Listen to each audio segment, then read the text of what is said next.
Now here's an interesting story. A prototype of the Apple-1 computer has sold at an auction for nearly $700,000 US. The prototype was used by Apple's co-founder Steve Jobs in the mid-1970s. He demonstrated the Apple-1 to one of the first personal computer stores in the world.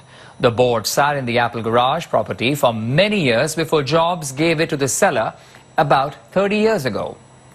And let's now bring in Bobby Livingstone, the Executive Vice President for RR Auction, the Boston-based auction house that put up the original Apple prototype for auction. Good evening and thank you for your time.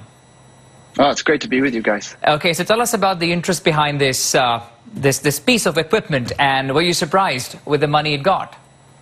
Well, this is probably the most important Apple-1 board ever made. It's the first one that Steve Wozniak actually made by hand, hand-wired it, and brought it to Paul Terrell, the man who said, okay, I'll take 50 of them. And that started Apple Computers, this trillion-dollar business.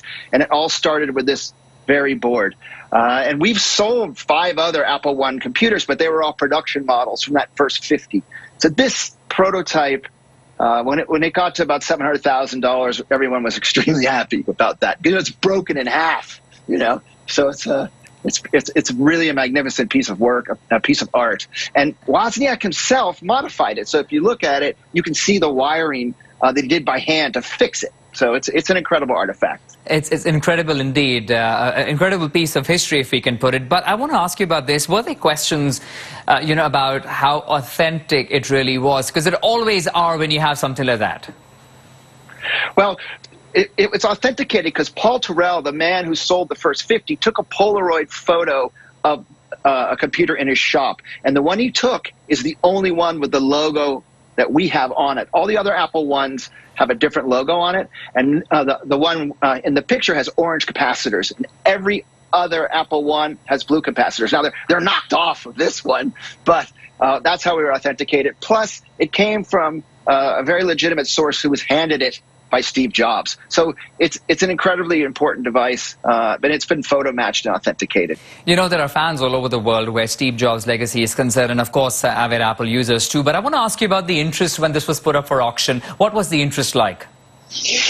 Well, you know, like you said, there's people that grew up with Apple computers that, Apple computers have created such an economy where these people have gone on to become internet entrepreneurs, engineers, people that want to go back to space. They use Apple computers. And so we have clients for these, and there was interest from all over the world.